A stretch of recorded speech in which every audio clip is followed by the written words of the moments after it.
The air in Studio 6B is usually kept at a crisp 65 degrees, a temperature calculated to keep the audience awake and the hosts from sweating under the grid of 300 theatrical lights. But tonight, the air feels thin, recycled, and dangerously still.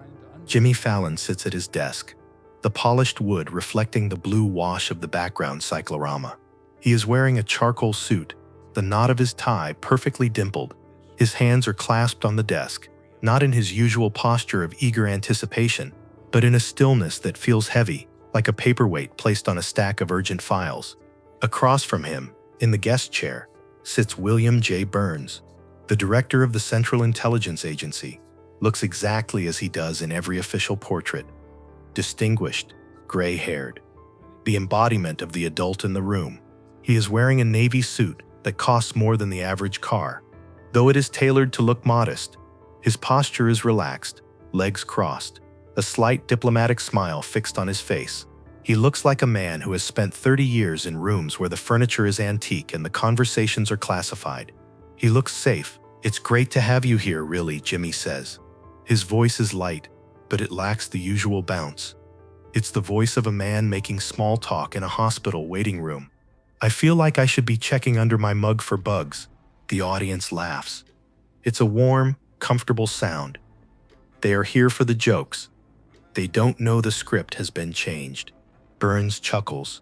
A dry practice sound. "If we did our job right, Jimmy, you wouldn't find them even if you looked." "Right, right," Jimmy nods. He picks up a pencil and taps it against the desk. Tap, tap, tap. "Because that's the gig, right? Invisible. You guys are the ghosts. The hand that moves the pieces but never touches the board. We prefer to think of ourselves as the insurance policy," Burns says, reciting a line he has used in a dozen congressional hearings. "We provide the information so decision makers can make the best choices. It's not about glory, it's about service." "Service," Jimmy repeats. He stops tapping the pencil. "That's a good word, service." He opens the drawer of his desk. Usually, this is where he pulls out a game, a prop, a funny photograph of the guest from high school. The audience leans forward, expecting a bit. The band plays a soft, suspenseful rim shot, anticipating the punchline. Jimmy pulls out a gray folder. It is not a prop. It has no network branding. It is a standard government-issue folder, the kind used for interagency routing, with a red stripe running diagonally across the front cover. He places it on the desk. He doesn't open it. He just places his hand on it. "I was reading your book again," Jimmy says.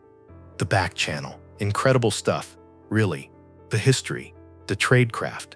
It makes you realize how much happens in the dark." "I'm glad you enjoyed it," Burns says. He uncrosses his legs and recrosses them the other way. His eyes flick down to the folder for a fraction of a second, then back to Jimmy's face. "It's important for the public to understand the value of diplomacy." "Diplomacy," Jimmy says. "Yeah, but there was a chapter missing, Bill. I was looking for the chapter on Project Weaver." The silence that follows is not the silence of a pause. It is the silence of a vacuum. The ambient noise of the studio, the hum of the amps, the shuffle of the crowd, seems to vanish. Burns's smile remains, but it changes.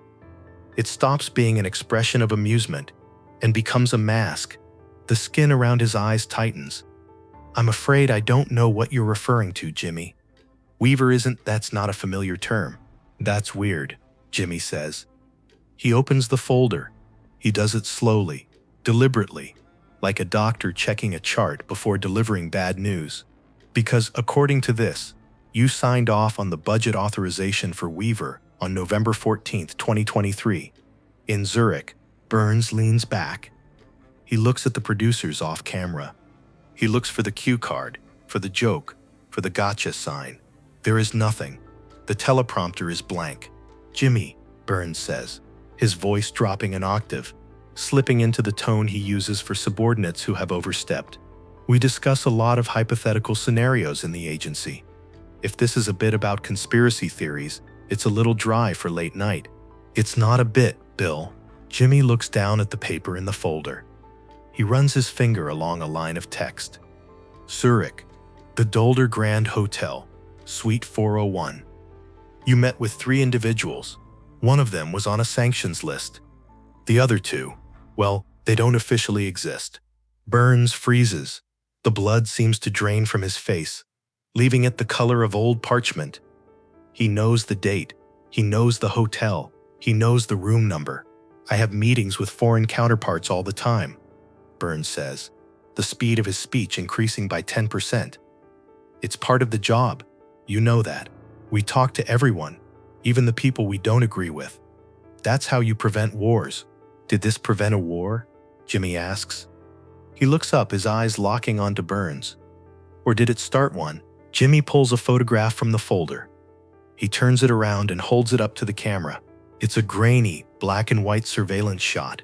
It shows Burns standing on a rainy tarmac. He is not alone. He is handing a briefcase to a man whose face is blurred, but whose stature is unmistakable. Behind them is a private jet with a tail number that belongs to a shell company in the Caymans. The audience reaction is confused. They are waiting for the laugh track. They are waiting for Jimmy to say, "And that man was the Grinch." But Jimmy doesn't smile.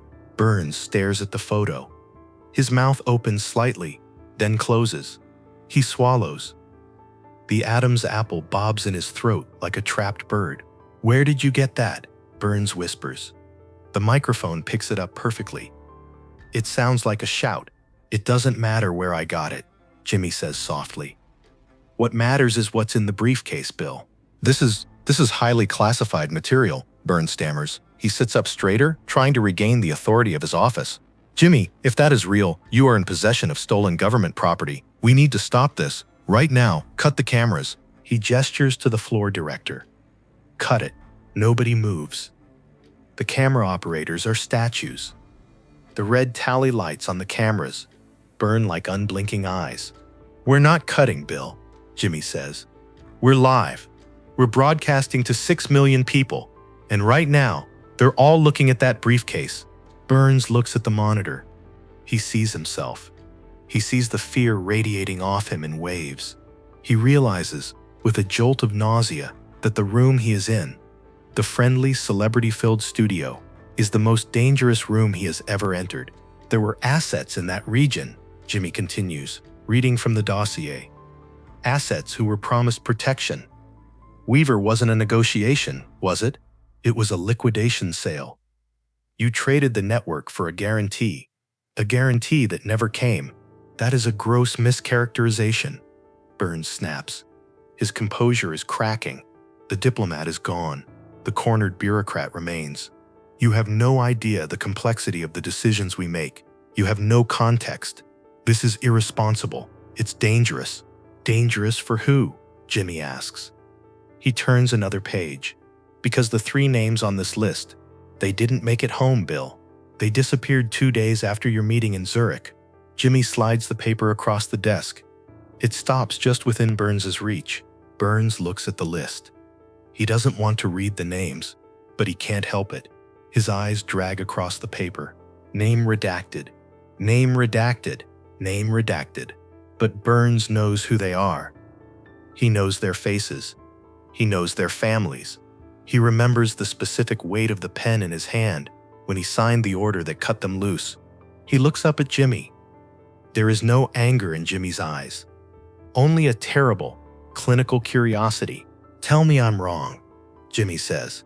"Tell me this is a fake. Tell me you were in Washington that week. The flight logs are right here, Bill." Burns opens his mouth to speak. He wants to summon the denials he has used for decades. He wants to talk about sources and methods and national security interests. But the words die in his throat. The weight of the photo, the date, the room number, it's too much. The narrative he has carefully constructed for his entire career is dissolving under the studio lights.